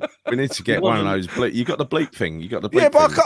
that's a bit difficult to do. No, I no, didn't know he was going to say it. You know what? Do you know what made me? Do you know what made me laugh there? On the two occasions you said Can do that. Look. Yeah, but on the two occasions when you said to him, you can't say the CC word, he just went, yeah, all right. Went, yeah, all right, and carried on. Fuck off. He went, right, fuck whatever. off. Yeah. But no, look, he's right. And the thing is, valid point. He did make it was a very valid point, and it's look, it is a very it's the only word really that does fit the situation. In some, it's the word I use to describe David Moyes at the moment. Well, that's the word that Paul used to describe him today. You know, when he took things off. So I'm not bother clicking the monetization button on this video. I wouldn't bother that. It's only £3. It's only £3. Honestly, people, that's literally what we get because we try and break even on YouTube. You make fuck all off of it, right? So when you do a video, you run ads and you make a couple of quid a video. But what that does is it pays for the software that we have to use and stuff like that over the course of the course of the month. But yeah, Molly or Nolly's fucking cost us about £3, maybe £3.50, depending on the views. It's fair to say we do this for fun. Well, Nick's, although Gal, we can only take Nick's word for it, Gal. Nick's the one always eating out, isn't he? You know what I mean? It's true. He's always eating out. I am. Yes. Oh, you really, Gary, the jet setter? Yeah. Yeah, but he's worker paying for it. Right, what we got here? Eamon Green. Us East Londoners usually don't give a feck what other people think, hence why we are always taking the piss. Yeah, look, we used to being crap, didn't we? So we laugh about it. We laugh at ourselves, didn't we? Yeah, that's why we don't take ourselves seriously. That's why last season the whole "we are massive" thing got on my nerves because some people genuinely believed it. I loved it because we were clearly taking the piss out of ourselves. We knew we weren't massive. But some everyone West else Ham thought fans, it was some serious. West Ham fans believed it, Gal. I'm telling you. No, everyone thought it was serious. All the other clubs thought it was serious. Surely tongue in cheek, wasn't it? From every. Well, I don't know. Some seem to take it seriously. Paul Sullivan says Moyes can't manage skillful players. Keith Knight says, if a screw gets a hard time, then I ain't telling you what I did. What? Sullivan doesn't want a great manager because it's all about him. Yeah. No. This is a bit of a Ings was worse than Soucek. Oh, no way, mate. Epic Ash time. I ain't seen Epic for a long. I ain't seen Epic Ash time for a while. He's been back on the channel for a while now. Honestly, Epic. I was watching Ings in the first half, and the poor fucker was pushing forward, pressing, waving for the other players to come and join him. I'll say he was about as effective as Soucek in the way that he affected the game, but in terms of his performance, no way. Yeah. No way. I'll put it this way: I think Ings would have done a better job in central midfield than what Soucek did. Yeah, he would have. Yeah. Sullivan is supposed to be a businessman. Why does he employ a manager who is running your business into the ground? Good point. I don't get it. I don't get it. That is the bit I don't get, honestly. What's this? Hang on a minute. So is Skamaka flying off to Italy for treatment? Right, is this why he's smiling? Is this why he's smiling and giving everyone high fives when he's leaving the stadium? He's on his way to the airport. I don't know. It's the first time I've seen it. Word on the street, is it? Yeah. He's only just flown back. Well, there you go. That could be Imofsky. English Yardie. Where are we? Hang on. Oh, sorry, English mate. English Yardie. Teams 11 through to 20, except Forest, have fired their manager, except guess who? West Ham can't make this shit up. Well, Moyes is the last one standing. I bet he absolutely loves that. Yeah. And I'll tell you what, I said this the other week. I went out to dinner with a Forest fan was amongst a group of people I went out to dinner with. They love Cooper. That's why Cooper's still in the job. The fans love him, right? So it's a completely different situation. So you can't even count Forest. Everybody else has fired their manager, Yeah. Do you think Moyes is like Robert the Bruce, isn't he? Like standing on top of a hill going like, I'm the last one standing. Do you think there's a part of David Moyes that's thinking, what have I got to do to get sacked? Yeah, no, please I think he honestly, come on. I think he knows he's going in the summer. He must know. Whether they've spoke about it or not, I can't see how he doesn't. I don't see how he can't see that. And I think now it's just a case of do what you can to get through it until the end of the season. And hopefully survive. But I Yeah. just think he's almost given up, isn't he? I think he's given up to some extent because that might be why he's not prepared to change anything. I mean, I know he's done it all season and that, but he just might be at a loss with it, with himself and with the performances. Maybe comes from himself. Maybe he's given up on some of these new players and the new way of playing. He accepted in the pre-match interview that he said it hasn't worked. No. And what did he say to the players at half time? What did he say to the players at half time? Because the first 10 minutes of the second half, they were all over us. Yeah. No, I don't know what he said. I don't know. But look, whatever happens, what's this, Nolly? No. Chris Harris, you absolute legend. Thank you very much. You've compensated us for the video. Top man. Thank you very much. Cheers, why couldn't he just make it a tenner though, Chris? Nolly was bang on the money. Yeah, he was. Why couldn't he just make it a tenner? Why do $9.99? Why? You ungrateful git. Thank you very much, mate. Top man. Eamon Green says Claret and Booze will be at the next game at the London Stadium with their own collection bucket. Oh yeah, yeah. Nick had the bucket. Nick had put the bucket over Moyes' head. Where's this one? Spurs and Chelsea are waiting for us to sack Moyes so one of them can snap him up. I'll tell you what. Here's a question. Here's a question for you all. Right? What club? If you could pick a club for David Moyes to go to after West Ham, what club would that be? Millwall. Would it be Millwall? Yeah, because their fans. They used to playing. They used to watching shit, and they. Well, they're doing all right at the minute, as much as it pains me to say. But... I know. I want him as far away as humanly possible from. It'd be Spurs. It'd be Spurs for me. I'd love to see him at Spurs. You see him go to Spurs? That'd be brilliant. That'd be brilliant. Yeah. Andy Walsh reckons our earnings from YouTube pays for Gary's holidays, Nick's curries, and my Lego. That must mean I get the least cut of it all. Then.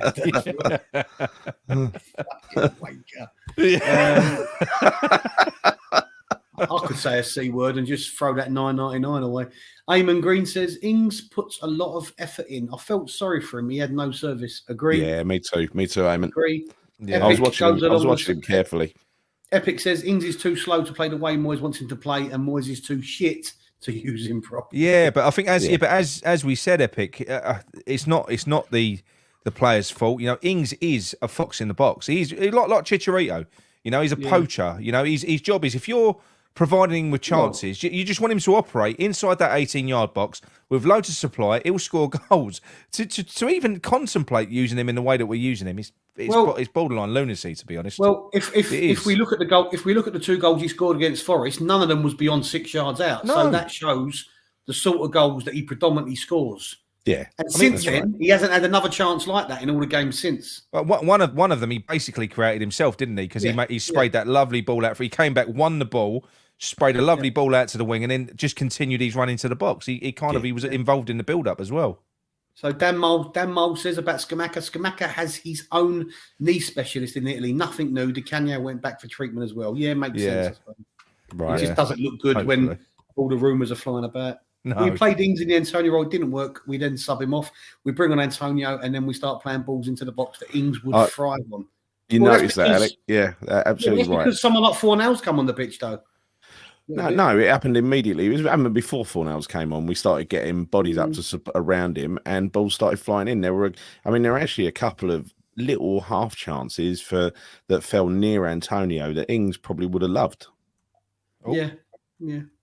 What I'm going to do, I'm going to do a poll quickly, right? So I can only choose 4. There's 4 options on a YouTube poll for next manager. So I'm going to include Rodgers and what's his name, Potter. In that, which other manager shall I put in there? Shall I put Postecoglou, or shall I go Will Steele and Carrick? Well, put the ones that have come up. Put the ones that have come up: Carrick, Postecoglou, Potter, and Rodgers. I think they're the 4. Okay. I'll tell you what, Chino's not coming, is he? That is a good selection of managers. That is. It is, yeah. Yeah, it's very across the spectrum, isn't it? Because Rodgers is a little bit. I mean, you could refer to Rodgers now as a little bit of one of the elder statesmen in management world, isn't he? He's not a new breed anymore. He's not. But he does play good football at times. I think personally. Thanks, Wayne. Appreciate it. This to match Chris and help cover the C-bombs. Thanks, Wayne. We'll have to get Nolly on again. Nolly's actually turned out to be quite profitable, hasn't he? Yes. Yeah, well done, Nolly. Keep on with the C-bombs. Diego Simeone. Is he the athletic manager? I'll take him. Mate, Yeah, he plays crap football like Conte, though. He's a winner. Is he? Yeah. I'm sure he's the highest. Is he not the highest paid manager in the world or something, though? He is, yeah. But he's like Conte. So I think the Conte and the football that he plays, they play the most anti-Spanish football you can imagine. Yeah, true. Yeah, this is a good question from the bearded hammer. Hopefully he's got a beard. When we win the Europa Conference and stay up, or if we win, do you think Moyes will stay? No way. Well, listen, right? We're not going to finish. What we're going to finish? If we stay up, we're going to finish 14th, 15th, something like that, and stay up. I think I said a few weeks ago, if we started going at teams and we finished the season with a flourish, finished halfway and won the Conference League, then I think there would be an argument for keeping Moyes. But that is just not going to happen. We're just going to be forced to watch this shit for the rest of the season. Right. Yeah, but do you think? No, it doesn't matter what we think, though. Do you think Sullivan and the board will look at it and go, "Well, he's got us into Europe again, and we've won a trophy"? Yeah. Do you think the board look at it different? Because we're looking at it from a purely entertaining and style of football. I personally do believe he is gone now. Whatever happens, I think they know they've made a fuck up with him. I think they really, truly do know that they made a fuck up by backing him to build this to do this rebuild. They're just gambling on keeping him. Will keep us up. That's what they're gambling on. What happens next is another subject altogether. Yeah. So Leonardo Barr, in regards to Simeone, absolutely not. He's the highest paid manager with 20 or 30 million pound a year salary. We do not want him, and he is anti-football. Bit like he's anti-football. And look, there is this as well. So if you look at Leicester at the moment, the guy who they're most heavily linked with at the moment is Benitez. His name's always in the hat. So if you can imagine, if Moyes does get us through to the season, as painful as it is now, we've watched this much shit, we can watch 10 more games, 11 more games. Yeah. And then we can go again in the summer, and we can get a proper manager in, back him, and we can go again. If we was to have acted, but then had to have gone for someone like Benitez on a 2.5, 3.5 year deal, that would have set the tone for the next 3 years. So really, what would you rather if that was your option? It probably would be just scrape him through this season. If he. My issue was a reason I still don't think we're safe. By the way, I don't think this was a step in the right direction, but I don't think we're safe. My issue is I worry that he can't keep us safe. If I thought that there was no chance that we was going to get relegated under him, I wouldn't be so desperate for him to go. Because we could replace him in the summer. But yeah, we shall see. At the moment, we've had 91 votes. Ange Postecoglou is on 25%. Brendan Rodgers is on 10%, not very popular. I'm surprised at that. He's not popular Rodgers. generally. He's not popular with fans. I know that. Potter is on 25%, and Michael Carrick is far and away ahead of the pack on 40%. I think the reason is I think Carrick ticks a lot of boxes. Obviously, like I said before, the West Ham link is obvious, right? But he is young, he's new, and people just, I think, because Moyes has sort of stifled and he's drained the life out a lot of us, isn't he? I'm going to add to this. I'm going to add to this. JD's just said your poll never included William Steele. I'm going to go Carrick and Will Steele head to head. Let's see what you're. Interesting. Yeah. Because I would probably choose Carrick out of that list. I'd still choose Carrick. I've got to win that poll first. Hang on. But it does depend on what happens with Borough at the end of the season. He ain't going to walk out on them if he gets them promoted. Let's just know that much. Yeah. I don't know, John. I think it depends on how much money he's got to spend. You know, because if they're just going to do a Norwich, go up and go down again. You know, because Fulham did that a few times as well. Remember, Scotty Parker got them promoted and then got the bullet.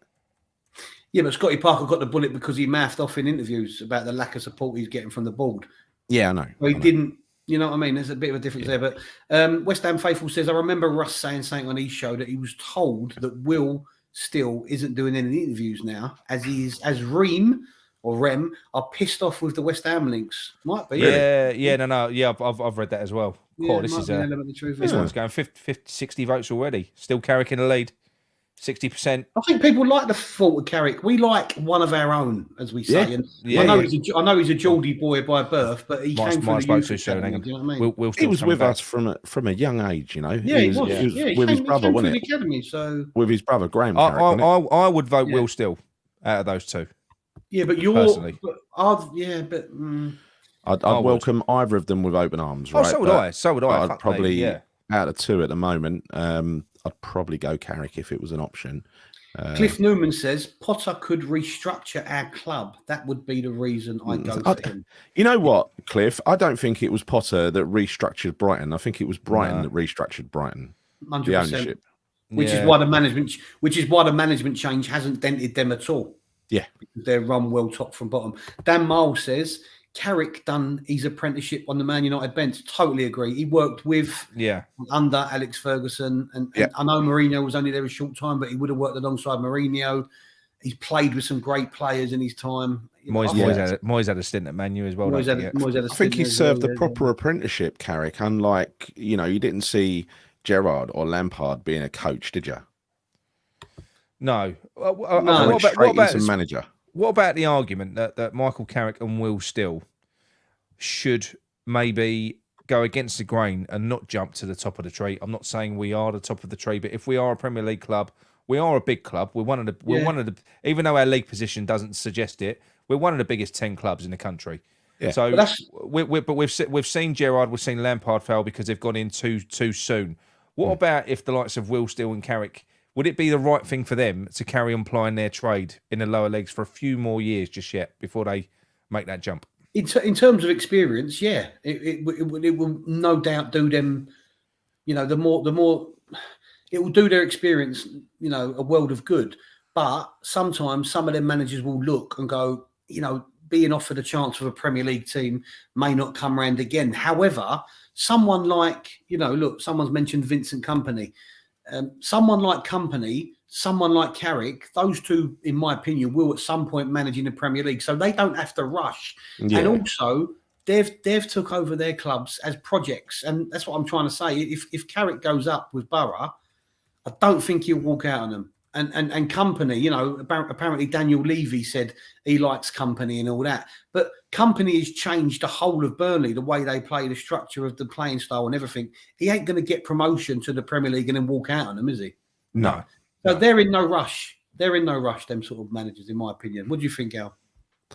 No, I think you're right. I think you're absolutely right. And there's another good reason why they shouldn't be in a rush is that there's such a high turnover of managers in the Premier League that the chance will come around sooner than they think. Yeah. Yes. Yeah. Very true. It's a good point from Mandy G. Carrick won't demand big funding. Yeah, you can imagine he's a coach, like a proper coach on the pitch, boots on. You can imagine him taking it'd definitely take an interest in the academy, that's for sure. Yeah, what's this? There you go. That's the poll. So Carrick, 60%. Yeah. Yeah. I mean, I like the whole thing about Will Still. It sounds great and all that, but I just feel that the Carrick relationship with the club will be, I think it's far better for me, personally. Yeah. I agree. Right. Shall we, are you almost near the end of the chat, John? Yeah, I mean, there's loads in there. I could go on all night, couldn't I? Let's just go for a few more. Scott Barwick, Virgil, mate, do you think Kompany wouldn't leave Burnley? No, I do think he'll leave him eventually. But if he gets them promoted, which looks likely, he won't leave. He will at least stay with them a year or two in the Premier League, or if they get relegated, maybe not. Guitar Man says, get experience in the lower leagues like Cloughie did back in the day. Being a quality player shouldn't give a right to manage at a top club. No, agree. Absolutely agree. Absolutely agree. All the best players are now from South America. Managers from this part of the world would do. South American, Bielsa. Oh, I would like Gallardo. He's the one. Yeah, Gallardo you said that before. Yeah. Chris Harris, doubt we'll get any of these until Sullivan fucks off. You're probably right. You're probably right. I mean, I think especially when you listen to the comments from Sullivan when he was talking about Moyes' replacement, was he would be looking for someone just like Moyes, which means a pragmatist, which is nobody in the list of managers that we're talking about. You're talking Benitez, potentially Simeone, but there is no way that Sullivan would pay Simeone. He earns a lot of money. Or yeah, I don't know. It'd be interesting. But look, listen. In the summer, there could be a club sale. There could be. It could happen. You know, that embarrassment clause is up. We might be in for a change of ownership this year as well. So there could be an awful lot changing. Fingers crossed. Interesting from Black Country about would Carrick use West Ham as a stepping stone back to Man Definitely. United? Yeah, Definitely. I wouldn't care about that. Thing is with that is he would need to be successful at West Ham to Exactly. even be considered for a job at How Man United, nice and would over it a few be? seasons as well. But how nice would it be to actually have a manager poached rather than sacked? Yeah, it'd be unique, wouldn't it? I think to be Fucking honest hell. with you, Black. I think to be honest, and thank you for not phoning in today, Black Country, because I couldn't understand you last time. What I'm trying to say is, let's be honest. Anyone with any aspirations, look, and I love West Ham, players, managers, whatever. In the main, they're using West Ham to not get a leg up, no, as a stepping stone in their mind. Probably, yeah, Of course. probably. Yeah. I'm not Yeah. being horrible. I'm a West Ham fan, of course I am, but you know, let's be perfectly honest about it. Even Mark Noble, if he could have got attracted interest from a top club, he probably would have gone as well. You know, he didn't bite. He didn't bite. Just a nice little question here. Compare Premier League managers with stand-up comedians. Who would Moyes be if he was a stand-up comedian? Think of the unfunniest comedian you can think of. Who would that be? The unfunniest. Yeah. Well, I would say Frankie Boyle because I just don't find him funny. But What do you mean? No, he's definitely not Frankie Boyle. No. why? He's Scottish and ginger. Yeah, I know, but he's not. He's not. He's Ken Dodd. He's brutally funny, to be quite honest. Ken Dodd. Ken Dodd, yeah. Yeah. He I don't know. motivates the players with a tickle stick. I couldn't compare him to a comedian because he's just. I don't know. Keith If Knight I'll said tell you, Joe what. Here's another Yeah, one. Joe Pasquale. Yeah, Joe that's Pasquale. a good exactly one. what he is. Yeah. But here's another one. If David Moyes wasn't a football manager, what would his vocation be? Plumber. I reckon traffic warden. He'd make a good traffic warden. It'd be I'll a tell you good what, fucking right, traffic warden, wouldn't he? He's not going to let you park there for a couple of minutes while you run in, is he?